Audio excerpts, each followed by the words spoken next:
want to once again welcome you all here, and I want you, this illusionist that we have here, it would be a disservice to just call him a magician, because he is so much more than that, as you are about to see. He is a master illusionist. I can't believe he is living right in our own backyard here, and has been willing to grace the stage tonight. You are in for such a treat. Ladies and gentlemen, put your hands together for Jozsef.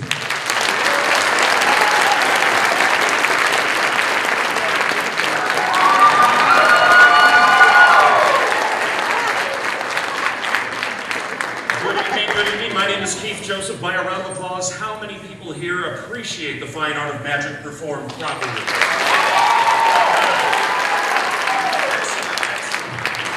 I always like to start off my show by explaining that there really are two different types of magic. The first is what we refer to as sleight of hand, where my 10 fingers do all the magical manipulation. The second is illusion. I'm going to give you a quick example of each. One of the earliest sleight of hand effects I ever learned. Very simple. It uses 1, 2, 3, 4, 5 playing cards. Watch carefully as I remove one card into the basket. Now, logic would dictate, of course, that I have only 4 remaining, but with just a snap of the fingers, I still have 1, 2, 3, 4, 5 playing cards. Now, that happened fast. You didn't know what to expect. I could have done anything right there. But now you know what to look for. We really start with 1, 2, 3, 4, 5 cards, but this time I up the ante. I remove 1, 2 cards into the basket. Again, just a quick snap of the fingers, and we have 1, 2, 3, 4, 5 playing cards. Now, I too was so amazed the first time I saw this that I also forgot to applaud as well. But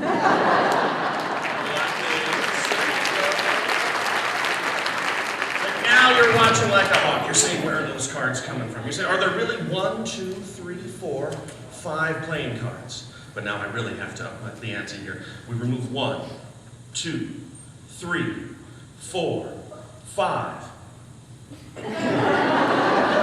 6, 7, 8, 9 playing cards. But incredibly, when I snap my fingers, I really still do have 1, 2, 3, 4, 5 playing cards, and that is slightly.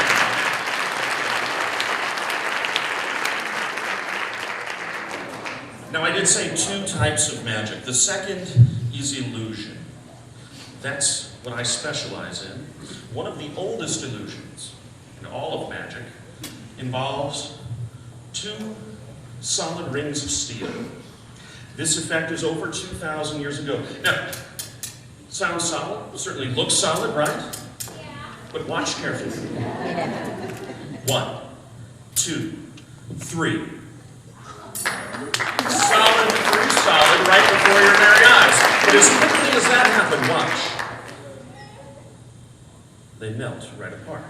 I'll do that again. Again, it happened fast. No, you don't want to blink. You might miss it.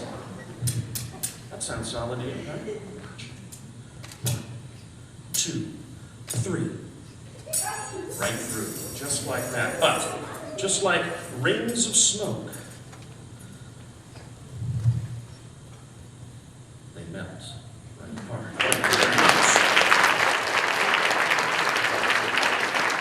So now I'm pretty sure you'll appreciate the difference between illusion and sleight of hand magic. Now, illusion can also be defined as sleight of body, as you're about to see. Every illusionist requires a lovely assistant. Let's see if we can conjure up one right now. Maestro, take it away.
Nadia's going to be helping me with several illusions this evening, but so are you.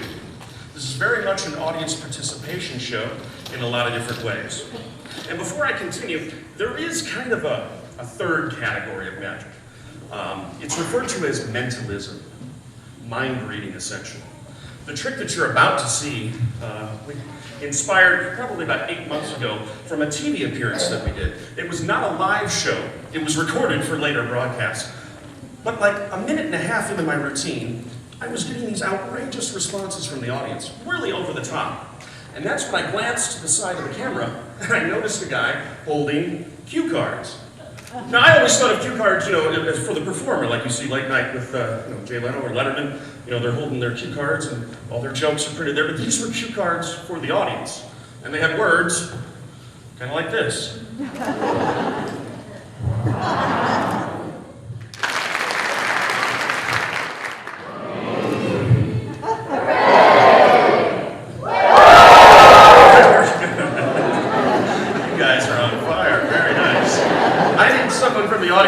To help me out here, just someone, you don't have to come up on stage, but how about the gentleman in the cap? Would you mind? The red hat? You don't have to get up. What's your first name? Andrew. Andrew, there's two ways to select something. The first is by choice, the second by chance. We're going to utilize both of those selection methods. First, it's your choice. Decide on one of those words that you saw, and that will be our starting point. Which word that you saw would you like to start with? Wow. Okay.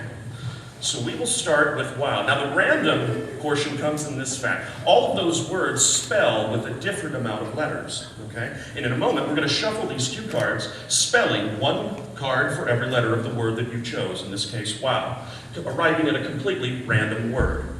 W, O, W, arriving at hooray, a word that not even you knew you were going to select before you came here tonight, correct? Correct? Affirmation is key here, yes? Okay. Well, if you couldn't know, then clearly I couldn't know, right? Or could I? Because, see, before the show, I printed something on the back of these cards. I knew you'd pick hooray! Now,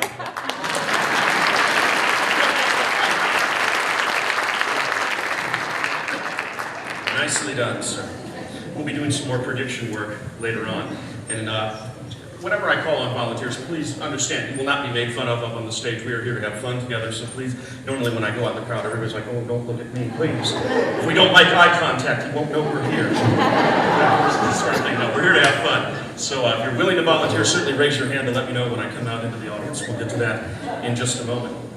One of the biggest misconceptions with magic and magicians is that we need a lot of special equipment to do what we do, and nothing could be further from the truth. One of the earliest routines that I've performed for almost the entire length of my professional career involves a pair of scissors and a length of rope.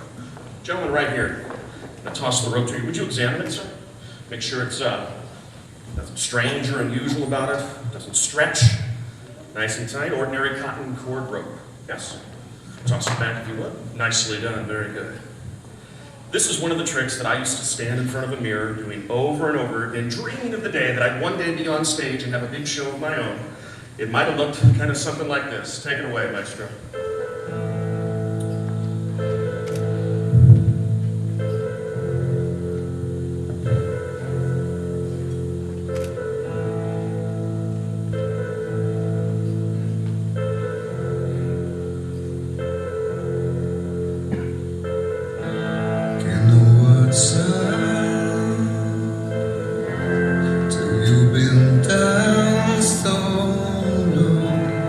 Future's bright.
magicians are famously noted for cutting and restoring not just inanimate objects like a piece of rope, but living, breathing human beings. Let's face it, probably the most popular illusion in all of magic is sawing a woman in half. Now you might think because I have a lovely assistant with me that it would be compulsory for her to get in the box and for me to do the regular same old, same old. No, no, no. Not for you guys, I couldn't do that. I thought, wouldn't it be special if tonight I saw one of you in half? I'm going to come out into the audience and see if I can find a suitable assistant.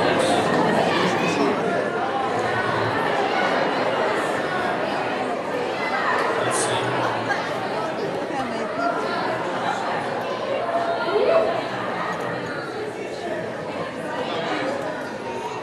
You, the headband, yes. Would you mind? Would you stand up? Would you please give her a round of applause for the assistant?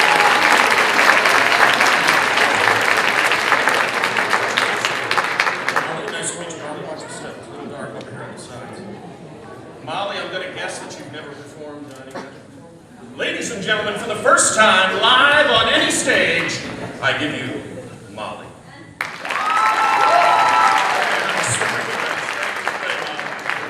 Molly, this is it. This is the box. As you can see, it's very, very solid, very narrow as well. In a moment, you're going to hop on in.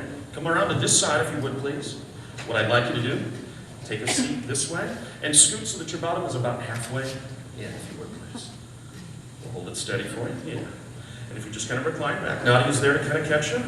In fact, actually, come back a little more. Like you're taller than some of the girls that we normally audition for the show. That's great.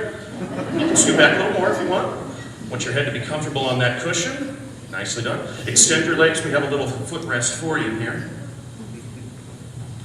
Just lift those up. We'll slide the rest into position. Perfect. You can just relax. We're going to close you in here. It's a perfect fit, Molly. Excellent. Now, Molly, just so that you don't injure yourself, actually, let's forego that. Just set back the neck brace. I think she's perfect on this. Just so that we know, would you wiggle your head side to side, just like this, a little rehearsal? If you can, kind of scoot yourself back a little bit here. I've got your, yeah, there you go. There you go. I want your face to be visible. Turn and smile for the audience. Nice. Very good, very good. Wiggle those feet side to side so they know those indeed are your real feet. Or up and down is good too. That's right. She takes instruction well. No, that's all right. Now, Molly, here comes the serious part. The blade. Stainless steel, Teflon coated, no stick. Obviously not the original blade used, but perfect for our purposes here tonight. Now, Molly, if you would please verify for the audience that you do indeed feel that blade on your midsection. Yes, you do. Now, ladies and gentlemen, no tricks yet. I've learned in doing this that the faster we do it, the less shock to the system. Maestro, can we get a little jazz music here for us here, please? All right. Molly, brace yourself. Go! Molly, you seem to be doing all right. Now, I'd like to tell you, it's perfectly normal at this point, Molly, for you to feel a slight breeze around your midsection. Just like that. Come on, you don't see that every day!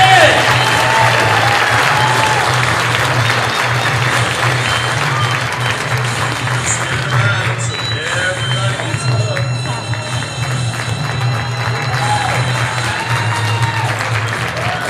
Look at those feet side to side. Look at that head side to side. Jeff Flash photography, now would be a good time, I'd say, huh? Get those cell phones out. Whoever's with Molly, come on, she needs a remembrance of this. Quickly, quickly. Look, he's reaching in the pocket. Totally not paying attention. Fire one off. We got all night, sir, really, that's okay. Did you get one? All right, let's put her back together, what do you say? She's been a good sport.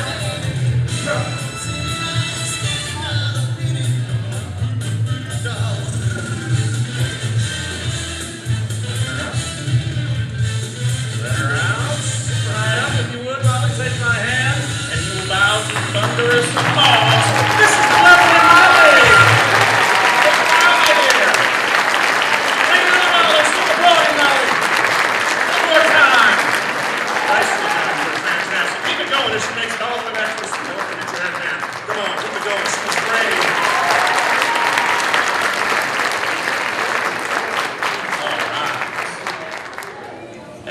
Nicely done, Molly. You were fantastic. Ken, if we could just take this off to the side, that would be much appreciated. We're going to try something out with a bunch of people from the audience. One of those prediction type things that I talk about. In order to do that, I'm going to need to find some people at random. Because anytime you do sort of a mind reading stunt, people think, oh, I bet they're in on it. I bet that's one of his stooges, somebody on his crew that he paid to sit out in the audience or something and just name exactly what he wanted them to. Not so. And we're going to prove it by finding some people at random. But first, I'm going to need just someone to assist me on stage. Would you help? Yes, right there in the red. If you come around to this side, round of applause.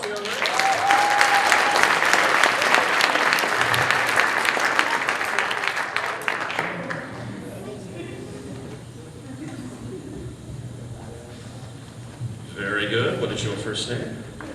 I'm sorry? Haley, nice to meet you.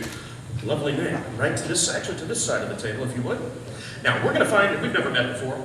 We didn't prearrange this or set this up. We're going to find some other people that we've never met before with this crumpled paper ball. In a moment, I'm going to ask you to walk toward the edge of the stage here, turn your back, and just throw it over your head. If it comes close to you, catch it, please. All right? Don't let it bonk yourself or your neighbor in the head. Turn it, face the audience, and just grab it any way you like. Who's got it? Let's see. Gentleman right there? Sir, I have with me a calculator. I don't trust my arithmetic, but they will trust you if you do this. Ordinary Texas Instruments calculator, you can take it home as a souvenir. It's not a trick calculator. Sir, I need you to call out a two-digit number. 22. 22. Would you enter 22 and hit the multiply sign, please? Sir, would you toss that ball any direction you like? Who's got it? Who's got it?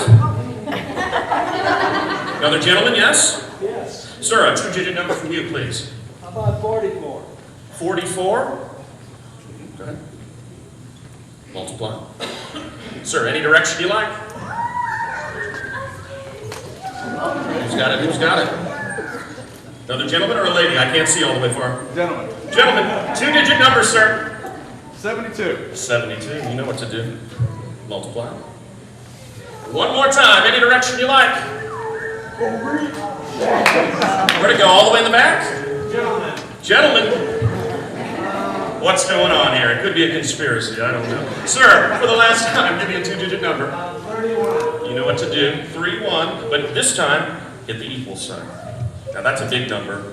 I'm not even going to call out. Would you write that number, as a matter of fact, nice and big on this piece of poster board?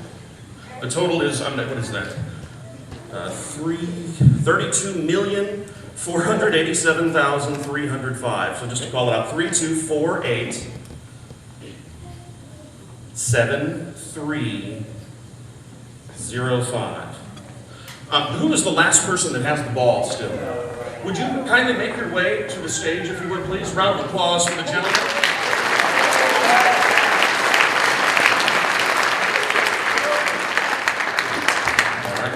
Just keep that number on display. That is our tally right there. Sir, now, obviously, there's no way I could have controlled how, first of all, you threw that ball, how it was bounced around the audience, and you were the last one to end up with. Before the show tonight, I wrote something on that piece of paper. Would you do me a favor and uncrumple it gently? Do you realize what the odds are if I even get remotely close to this number? It's going to be a miracle is what it's going to be. Sometimes I'm off by, 10 or 20, sometimes as much as 40 or 50, but I'll help you. Yeah, it's big. Well, it's also upside. No, hold on. Flatten it out. 32487305. Signed by me. Are you kidding? That's me right there. Remember our time together. Calculator to the screen. Get out of here. All right. Keep it going for all my friends. Thank you so much.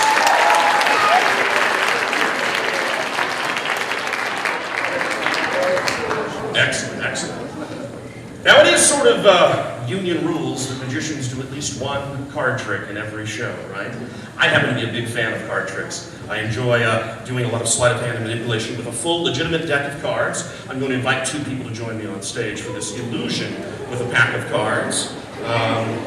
Apologize, I can't see too far back there, but we've got the gentleman right there. Yes, sir, waving your hand. Come on down. Well, let's get somebody from this side as well. Let's see, the gentleman with the glasses and the cap. Yes, if you would. If you would, please. Round of applause, please. Come to the center stage. Yes.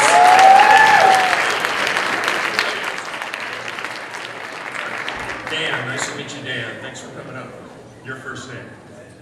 Nick, nice to meet you. Think about that, Nick. You're scary. Gentlemen, a deck of cards. Check it out. 52 cards, actually 54 cards with both jokers in the deck. I'm going to give the deck a thorough shuffle, but it's really not important. We're not even going to use the entire deck. We're only going to use 20 cards for this experiment. Count along with me if you like to make sure we're using only 20. No more, no less. Here we go. 1, 2, 3, 4, 5, 6, 7, 8, 9, 10, 11, 12, 13, 14, 15, 16, 17, 18, 19, 20. I'll set the rest of the cards aside. Would you take about 3 steps to your left, please? Right there, that's a little more than 3, but there you go. Very good, very good. And you've got the idea, I don't have to tell you. You guys are doing good. You're each going to get 10 cards. In a moment, I want you to sandwich your 10 right out in front of you, just like this. Don't wobble around and certainly don't drop them. It slows things down, all right? So each you get 10, just hold your hands out, palm upward. No cheating. 1, 2, 3, 4, 5, 6, 7, 8, 9, 10 cards. Hold your hands straight out in front. 10, sandwich right on top. Perfect. Be very still. Same with yours, sir. Sandwich right between the palms, right out in front. Excellent. Now we need a target number. I need someone just in the front row here. Would you mind? Would you stand up, please? Come to the edge of the stage. Don't need to catch you off guard there. A thorough shuffle with the remaining tally. We need a card selected at random. Just call out stop as I run my thumb down the edge. Right there. Take the card, show no one. Here's the idea. Whatever number is on that card that she just selected, that many of your cards are going to disappear from in between your palms and reappear in between your palms. So for example, if she picked a 7, 7 of your cards would vanish, you would end up with 17. But listen carefully, because if she picked a 10 or a picture card, all 10 of your cards will vanish and you will end up with 20. You had a free choice of the card, yes? For the first time, hold it up, show myself, show everybody else, what do we get? 3 of clubs, okay. So 3 is my target number to go from you to you without touching the cards.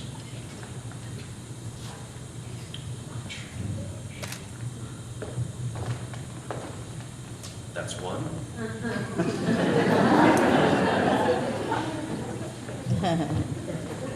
That's 2. Quite schizophrenic, I know, yes. And believe it or not, that's 3. No, I have not been drinking, to answer your question. Ladies and gentlemen, when you go home and talk about this trick, and you will talk about it, remember, I did not touch the cards. You started with 10. If we took 3 away, you should have. Simple mathematics. You'd be surprised how many took that wrong. Step over to the table. I won't touch them. In a nice, loud voice, deal them one at a time from your hands to the table. Go for it. 1, 2, 3, 4, 5, 6, 7.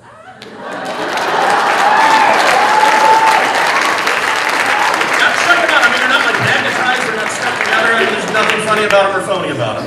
Sir, you started with 10. If we added 3, you should have 13. Magician's lucky number. Deal them one at a time from your hand to the table. 1,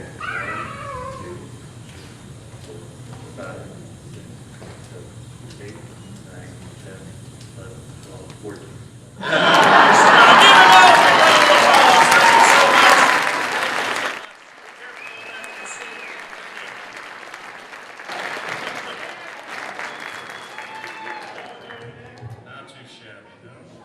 Is that a regular deck? Is that what somebody said? Is that a regular deck? Here, pass it out. Of course it's a regular deck. At these prices, it better be a regular deck, right? So, I've been doing magic for 22 years. After 22 years, I'd rather get the credit than the cards. You know what I'm saying? That's my motto. Now, we'll make it a little easier. If that was hard to follow, I mean, there were regulation-sized cards. I had some rather large playing cards made up for me from one of the all-time classic swindles in magic. It's called the 3-card Monte. Sometimes it's known as Chase the Ace, Find the Lady, the Sidewalk Shuffle, whatever you want to call it. It always ends up usually with one result, and that's you being separated from your money. Tonight, you're going to keep your eye on the lady. Do as best you can, and follow along. I'll do it 3 times for you. Let's do a little Monte music with that, maestro, if you don't mind.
Sometimes even something as simple as manipulation, though, can be really elevated to the level of art. That's what I try to aspire in the magic that I do. When you learn a discipline like magic, it is the world's oldest performance art, actually. It challenges you to look at other forms of art as well. You know, painting, drawing, music, dance, all different forms of expression. Of all the art forms that I've studied, by far the most ethereal is what is referred to as Native American sand painting. I don't know if any of you have ever seen a sand painting before. There's a big misconception that the artist dyes the sand. That's not true. The artist goes out into nature and actually collects grains of sands of specific colors and create intricate, beautiful designs, laying the sand in minute proportions to create a beautiful piece of art. But what's amazing about it is that it exists for only as long as nature allows. Then the wind, the sun, the rain, take it away. Imagine spending all that time, all that toil, only to see it become proverbial dust in the wind. Tonight, I thought maybe we could try to do a sand painting. If there might be someone of an artistic inclination in the audience, we could take a little music, maestro. Let's see if I can find my artiste for the evening.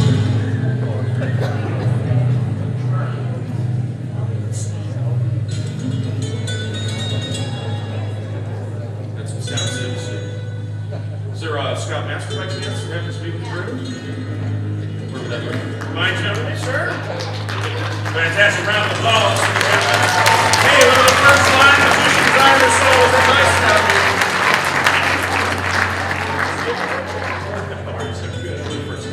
Jeremy, nice to meet you. Round of applause for Jeremy. Jeremy, if you lives on that side of the table, please. Now, Jeremy, tonight your palette is going to be that bowl of water that we've added some food coloring to provide a nice contrast to the different colored sands that you see before you. We have 3 tonight: red, yellow, and blue. Now, in just a moment, I'm going to ask you to cup your hands together over the water. I will pour an amount of sand into your hand, and let me just give you a little tip. You don't want to let it just plop. Let it sift gently, and make any design that you like. Be as creative as you want. This is entirely your piece of art. So cup your hands together, right over the bowl. We're going to give him an amount of blue sand. Start off your masterpiece, if you would, please. Laying it in any form and any fashion that you like. Let your soul be your guide. Looking good, looking good. When you're finished, just brush your hands over the top of the bowl, but cup them back together because we're going to add some more to it. This time, yellow. The amount of yellow sand. Add to your picture now, if you like. Again, any technique that you like. Very nice. It's doing good. Again, brush your hands when you're finished, because we're going to add to the sand painting one last, the most vibrant color of them all. We have some red sand right here for you to finish off your masterpiece.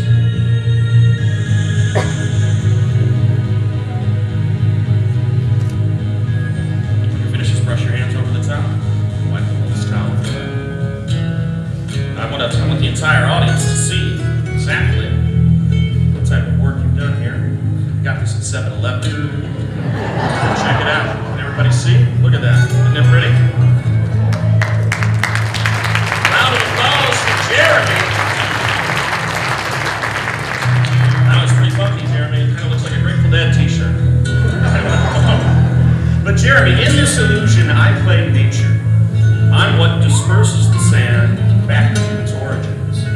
Take one good look for the last time, because nature comes, destroys that beautiful work of art that you toiled over for mere seconds. Just imagine all of those different grains of sand, hundreds of thousands of grains, sinking to the bottom of the bowl just like sand at the bottom of an ocean. But we're not done yet. We have to take the sand all the way back to its origins, but you get to choose. Which color do we bring back first? The red, the yellow, or the blue? The yellow stands for the earth. Is my hand empty? Is the sleeve back? Yes.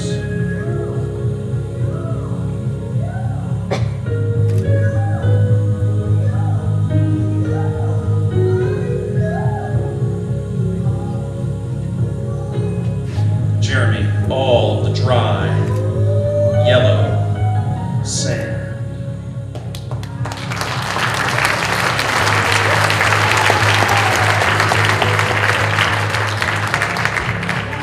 We're not done yet. Which would you like next? The red, that's the passion of the art. Again, an empty hand. Into the bowl. Now think about it. Hundreds of thousands, perhaps millions of grains of sand, all slushed together.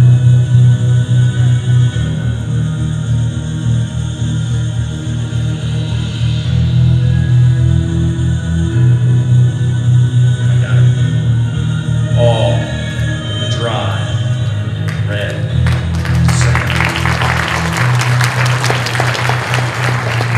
All right, Jeremy, no mystery here. Blue, that stands for the wind and the rain. That's what disperses the sand back to its origins. Good for you, Jeremy. All the dry, blue sand.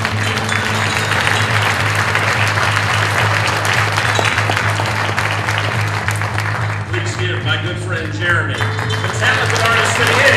A little round of applause for the house, sir. Big round of music.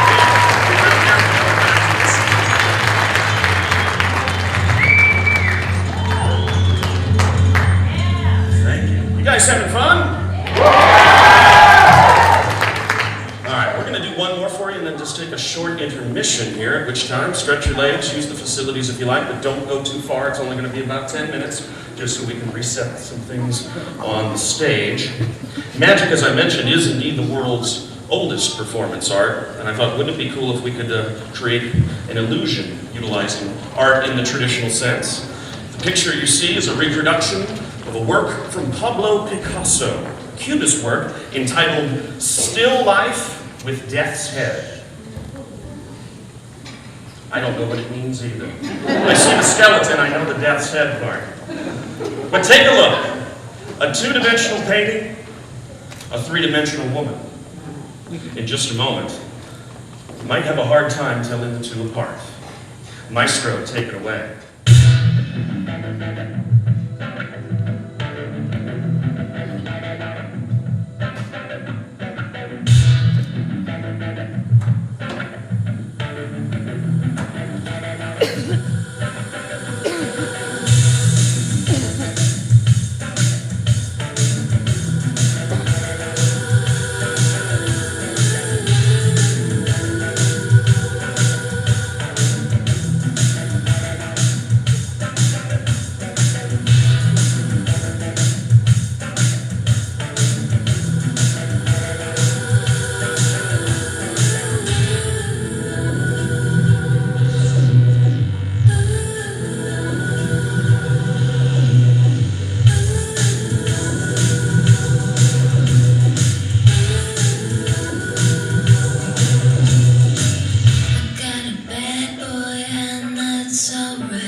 trick kills at kids' parties.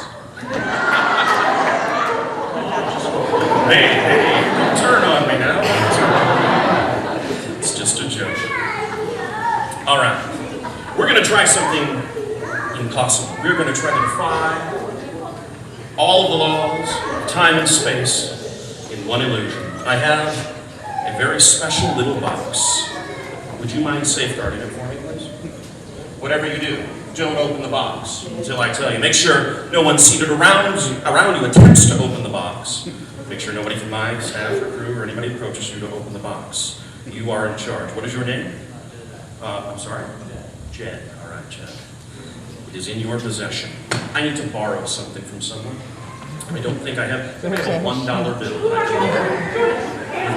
got a $1 bill? I don't have a signal on you. I promise you'll get it back. Would you mind passing it back? Wow, she jumped right in. What's your first name? Joanna? Joanna, nice to meet you. Now, Joanna, there's something about a $1 bill. There's a property to it that makes it unique from every other dollar. That would be the sharp as a tack, and there'll be no fooling you, Joanna. Very good. Now, I'm going to give you a receipt. I'm going to tear out the entire corner that contains the full serial number to your bill. Now, you guys can remember it if you like. Just the first few digits. We have L84937. L84937. Can you just remember that? L84937. Pass that back to the lady if you would, please. Got it? All right. Now, a quick magical lesson. There's really only two ways that a magician can make something disappear. The first way is to never put the object into his hand to begin with. The second way, up or down the sleeve. We will effectively cut off that route. Watch carefully as we fold the bill smaller and smaller, but still not leaving your sight. And please verify, you can see the bill really is going into the hand. I mean, there's no trick there, right? Watch. Just a squeeze. And it disappears.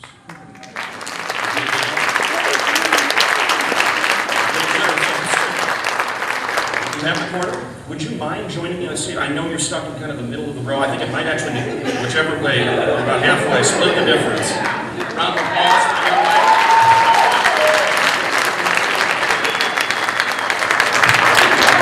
I'm not going to do anything. I'm going to stand here with hands in the pockets. All right, we'll shake your hand. Thanks for coming up. Jed has a box. He's been safeguarding. Step into my office. Jed, has anyone come near the box? Attempted to open the box? Have you opened the box, Jed? No. How can we believe it? No, he's got an honest face. Jed, would you stand up, please? Come to the edge of the stage. Hand the box to the lady. I'm going to remove this box so there's no confusion. Set it on the table if you like. Place your little receipt on the table if you like. You'll notice there's a little latch. In just a moment, I'm going to ask you to open that box. You'll find two things inside. We'll take it one step at a time. Go for it.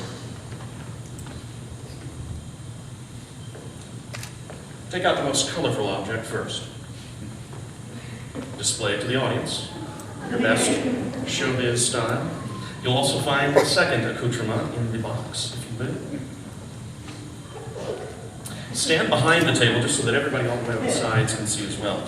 What I'd like you to do is to cut like a semicircle into the, or don't cut all the way through, about halfway in. Yeah, if you would, please. That's good. That's good. Drop the knife into the box. Would you now first show your hands empty? Both of them. Insert your thumbs into the slit and pry it open and see if there's anything inside.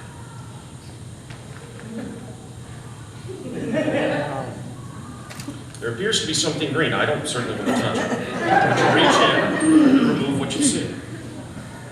Hold it up for the audience. Now this appears to be a folded bill. Would you unfold it? Because hopefully it's not just any bill. Hopefully it's a bill that's missing a corner. Don't get ahead of me. It could be any corner that's missing. Hopefully, it's the one that matches your receipt, fiber for fiber, hair for hair, And most importantly, look at the serial number. For serial number, do we have L8493? Is that your bill? Ladies and gentlemen. Round of applause for our gracious volunteer. Would you like to order as well? Nutritious snack for the lady, yes. No eating in the auditorium, I'm afraid. We can do it for the ladies.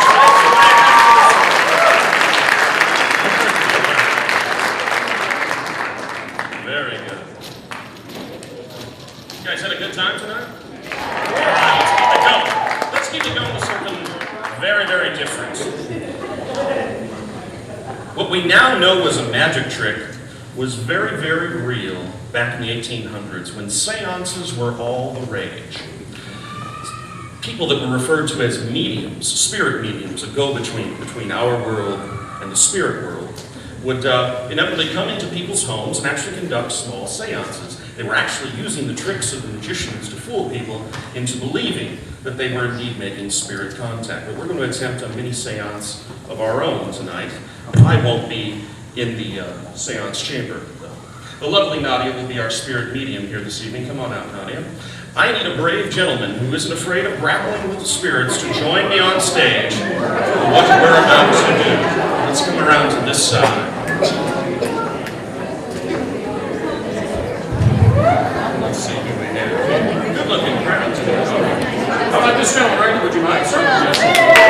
Applause. All right.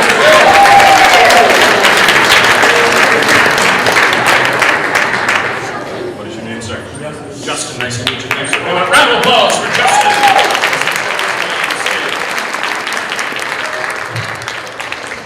Now, just as these spirit mediums would do back in the 1800s, Justin, we have to restrain Nadia before we conduct the seance, because we wouldn't want people to think that it was her causing the manifestations from the spirit world. We want to know if we make genuine spirit contact here tonight. And believe it or not, theaters are one of the most haunted places anywhere. All theaters, they claim, are somewhat haunted. I don't know when this theater was particularly built, but we're going to test that notion tonight. But first, the restraints. Nadia, if you would extend your arm, please. Sir, we have 2 ropes. You'll see there are slip knots woven into them, and nylon strong ropes. They don't slip away. Would you drape them over each of her wrists, please? Now, stand to the side so the audience can see exactly what you're doing here. I want you to cinch it up tight. Don't be afraid of cutting off circulation. All right, and stand over to that side. Nadia, if you would, please crisscross your arms behind your back. Sir, what I'd like you to do is to make 2 knots as tight as you can in the small of her back. Once you make the first knot, I'll hold it tight. But really, cinch it up. Don't be afraid. There you go. That's good, yes. I'll hold it for you. And 1 to tie it off there. Nice and tight. Make sure it's secure. Step to the side. Let the audience see. Nadia, if you turn back around, we have some extra rope left. Now, sir, I'm going to ask you to make 2 more knots around her neck, but not quite as tight as you made the last 2. I do want her to be able to breathe, but I don't want her to be able to slip the rope somehow up over her head in any way, shape, or form. But tie it so that it is indeed tight to the skin. And when you are satisfied, we have a chair for you on the side. Take a seat. Nicely done. Nadia, if you turn around and show the audience one more time, we see the knots in the wrist, the neck, the back. Very good. I'm going to guide you back into our little spirit cabinet chamber, whatever you want to call it. Take a seat right there. Because the idea is to create darkness. No self-respecting spirit would show themselves in the light. So we're going to attempt a couple of experiments to see if there are indeed any spirits inhabiting this theater here tonight. Now, in the spirit world, there is no material, so we have to provide it for them. Something like a tambourine. We'll set it right there. Tony, if you would, raise the curtain, please. Now, your job, sir, is to make sure no one enters or leaves that cabinet from the rear. Nicely done. I call upon spirits, if you're here, give us a sign of your presence now. Tony, lower the curtain, please. Sir, make sure she is still restrained at the neck, at the wrist, at the back. Yes? Not still secure. Perfect. Take your seat. Nicely done. Now, that could have been a fluke. Maybe you think Tony was somehow in on this, and he was causing some gyrations or movements that might have made the tambourine shake. Let's see if we can go deeper. Nadia, you've been preconditioned to sleep. You're listening solely to the sound of my voice. Focus just on my voice. I'm going to count from 1 to 3, at which time you will fall into a deep hypnotic trance. 1, 2, 3. I want you to sleep. Sleep down, down, all the way. We'll call upon the spirits again. Tony, raise the curtain, please. Spirits, I call upon thee to give us a sign of your presence. Give us a sign now. Tony, lower the curtain. Sir, make sure she is still tied securely in place, at the wrist, at the neck, at the back. Ladies and gentlemen, I believe we have signed evidence of spirit contact. What do you say? Another experiment.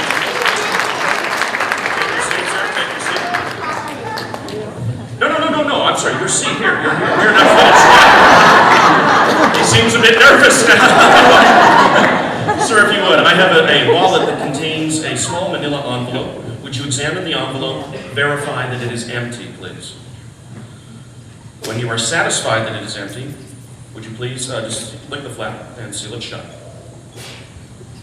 Now, examine nothing inside here, nothing in the pocket, nothing in the pocket. Empty wallet, yes? Please, don't take my word for it, I know. Thank you. Seal that. Now, sir, your first name again, I'm sorry? Justin. Actually, Justin, I've got a marker for you here. Would you take the marker? But I want you to just write your initials just on the flap. JP. Okay, very good. Now watch.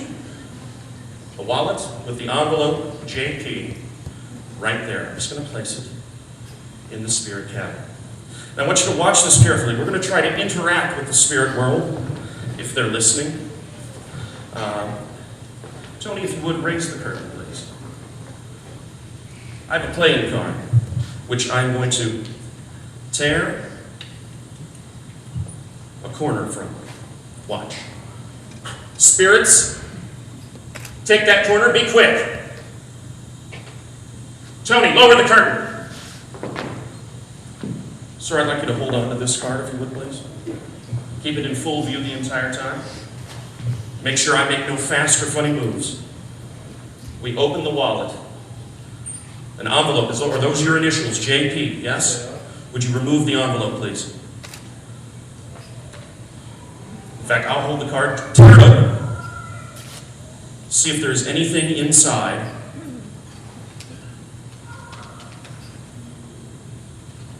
Would you remove it if there is?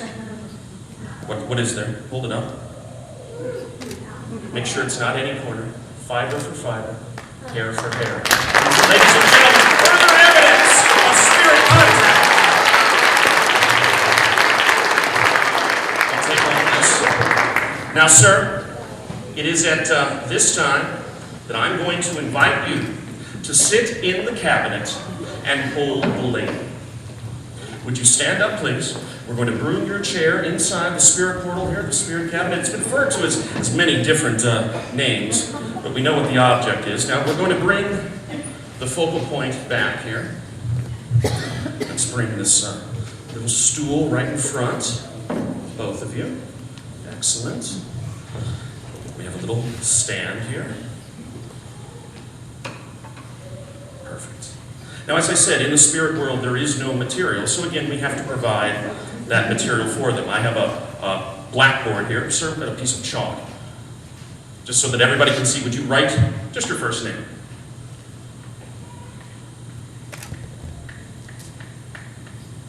Excellent. Good job. Everybody see that? For our low vision customers. Very good. Now, sir, I wouldn't want you to hurt yourself running from the spirit portal should you see something that would frighten you. Tony, we have a blindfold for the gentleman. Would you place it over the gentleman's eyes?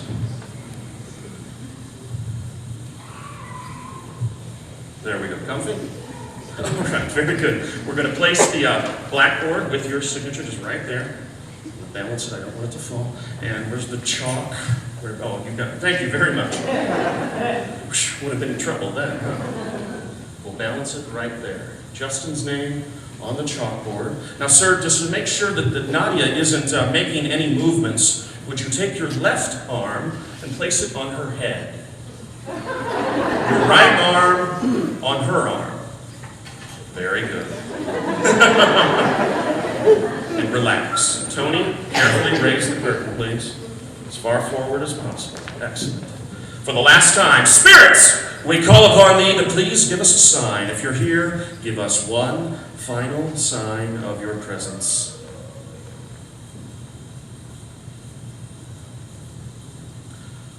Ladies and gentlemen, perhaps we went to the well once too often. Tony, go ahead and lower the curtain.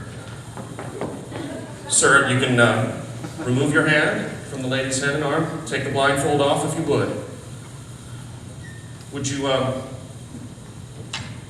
drop the tray?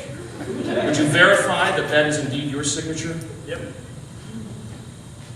On the back, I believe the spirits have sent us a message. A single word. Word.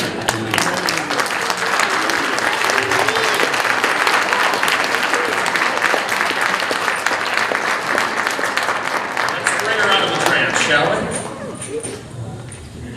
Nadia, you're still focusing solely on the sound of my voice. This time I will count backwards from 3 to 1, at which time you will awake and feel refreshed. 3, 2, 1.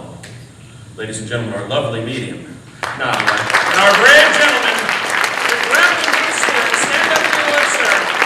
Nadia, stand up as well. Excellent. Come forward, both of you. Once more, I'm going to untie her, verify the knot's still tied. Your knot's still securely tied around the neck, around the back. We'll untie those as well. You did a good job. Jeez Louise. All right. And Nadia, if you would, a round of applause for the lady who did it all. The beautiful medium. Tell me that wasn't tight. Look at the seam right there. It's turning purple right there.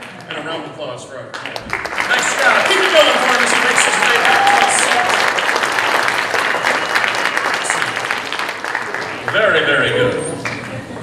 Interesting, to say the least. And that's how magic might have looked in the 1800s, although people didn't realize it was magic at that time. Just like today, sort of when you see those predictions and things that we did earlier in the show, you don't know, is it kind of real? Maybe it's kind of possible. Would someone like to try to make a psychic connection with me right now? Right there in the glasses, you. Yes. Would you stand up, please? You can stay where you are, but stay standing. Your first name? Billy. Did you play cards, Billy? Do you know that there are hidden patterns within a deck of cards more than most people realize? Do you know about these patterns? Oh, let me tell you. 52 cards in a standard deck, yes? 26 red, 26 black. Red represents the brightness of the sun. Black, the darkness of the night. There are 4 suits in the deck of cards, just as there are 4 seasons in a year. 13 cards in each suit, 13 weeks in each season. 52 cards in the deck, 52 weeks in a year. And if you actually took every number value on every single card and added them together, using Jack for 11, Queen 12, King 13, and 1 for the Joker, you would total 365, the number of days in a year. So you have essentially a very precise calendar through which you could theoretically detect patterns. We're not even going to utilize the entire deck. I have 4 rather large playing cards that are clipped together to prevent me from executing any sleight of hand. Billy, what I want you to do is to imagine that each of those 4 cards are the 4 queens out of a deck of cards. Hearts, diamonds, spades, clubs. And imagine that I could invisibly reach over and remove 2 queens of the same color. Tell me out loud in your imagination, did I just remove the red queens or the black queens? Absolutely right. I knew he was going to be good for this. So that means in your imagination there are only 2 black cards on the table. The Queen of Spades and the Queen of Clubs. No ambiguity here. Which do you want to use, the spade or the club? Sorry? Club. You want to stick with that or change your mind? Don't say I didn't give you the chance. You're going to stand pat. I couldn't bully you into doing that, huh? All right. Psychologically bully you. Imagine, before I touch that Queen of Clubs that you want to use, imagine that I took it out of the packet and turned it upside down so that it was facing toward you. Now, I haven't manipulated the cards in any way. In fact, I'll remove the clip, just like so. Large cards, yes? But you thought of one in particular, the Queen of Clubs. If I've done what I said. There should be one and only one facing out, and it is the Queen of Clubs. But wait. You're applauding on faith. I actually knew that Billy was going to think of the Queen of Clubs before I arrived here this evening. To prove it, you see, I took it from a different colored deck. And then I said to myself, well, Keith, if you're so sure of yourself, that hurts. Don't abandon your post. You see, the rest are all blank. A round of applause for Billy. Now, Billy, don't lose my number. No. What I want you to do, you're going to join me on stage, but you get to choose someone. It doesn't have to be someone that you know that's sitting next to you to join you up with me on the stage at this time. Billy. And as they make their way up, a round of applause.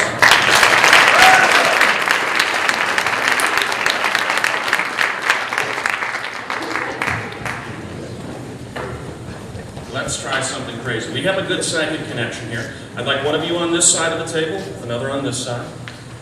Billy, I know, nice to meet you. And you are? Matt, nice to meet you, Matt. All right. Little experiment. Mysterious black envelope. Sir, would you mind holding on? All right, actually, you examine the rope. Let's get somebody else. Whomever, yes.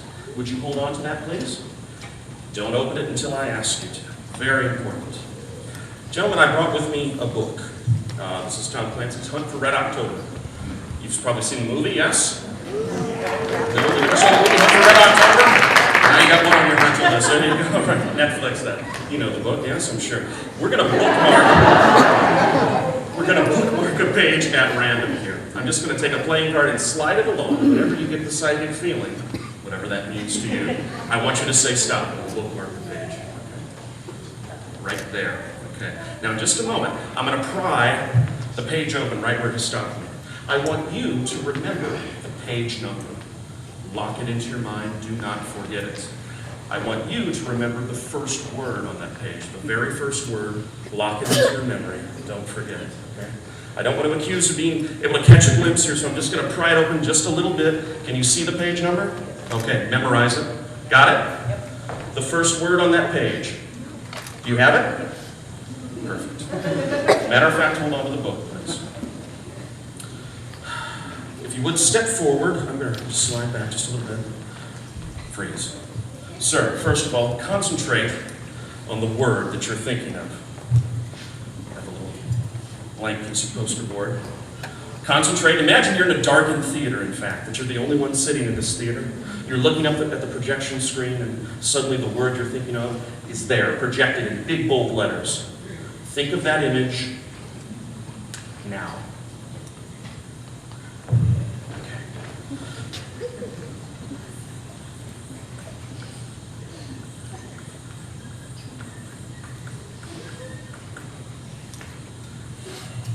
I think I've got a word, ladies and gentlemen. I'm stuck. I'm stuck on the tense of the word, whether it's like an action that's happening now or happened in the past. This is the word I'm thinking of. Don't say it out loud. That's the word I'm thinking of. I don't know if that's included with it or not. Everybody kind of see that? Don't say it out loud. But I think that's a part of it. What is the word you're thinking of? Yes? Calculated. Say it again. Calculated, ladies and gentlemen.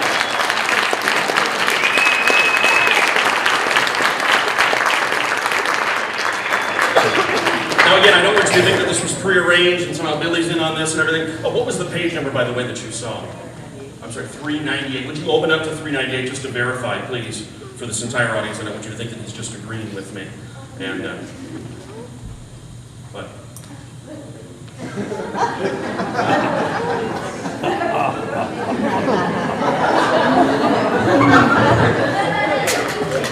396, 399. There appears to be a page missing. Do you have that envelope that I handed you? Would you mind opening up? Would you stand up? Actually, come to the edge of the stage, please. Yes. Open it up and see if there's anything inside. This might all be a big hoax. You never know. Reach down inside. Remove what you find. Unfold it, please. And hand it to me. It appears to be a page 398, but not just any page 398. The very same.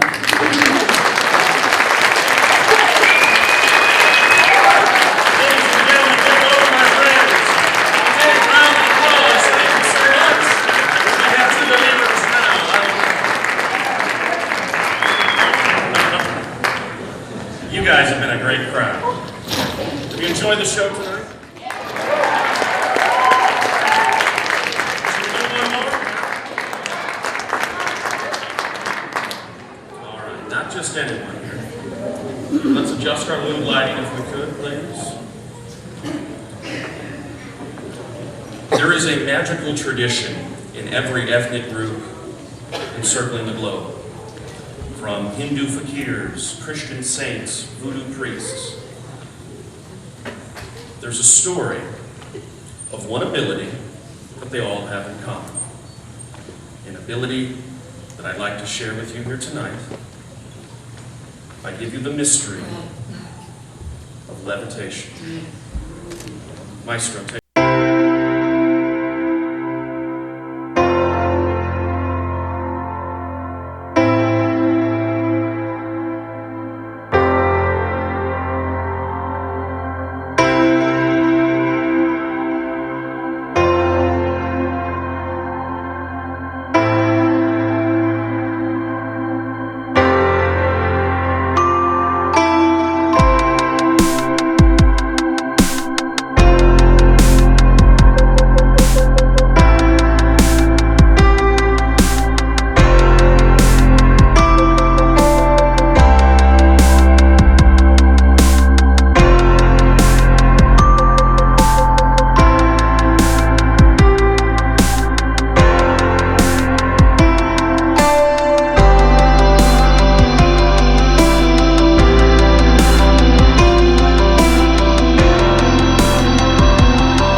You guys have been a fantastic crowd.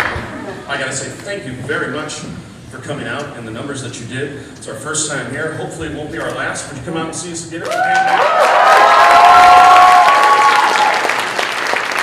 excellent. I got one more for you. I hope you like it, and I hope it works.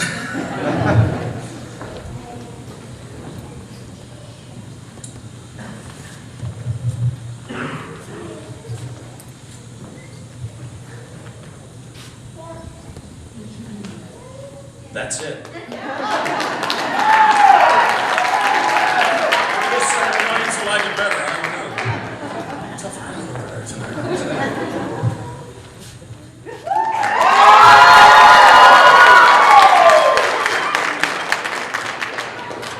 I know that doesn't mean much to you guys, but it actually takes me back to the single most magical moment that I can recall as a kid, and that was the first time that I ever saw snow fall. I was probably 4 or 5 years old. I'll never forget. I ran outside, I laughed, and I twirled as the snow hit my face and my hands. And you know, I really think that was the first magic that I ever saw. When spring came and the snow stopped, I'd tear up little pieces of paper, throw them in the air, try to recreate the feeling that I had when I saw snow for the first time. There'd be paper all over my room, and I know it was cheesy, but hey, it was my way of keeping the magic alive, you know, all year long. Now more than ever, I realize how important it is to keep that sense of wonder, that childlike hope, that if you believe in yourself, you want something bad enough, nothing's impossible. I know the cynics out there, well, real snowflakes aren't made from paper napkins, yeah. Real snowflakes are all different shapes and sizes, of course, but most important, real snowflakes are made from water.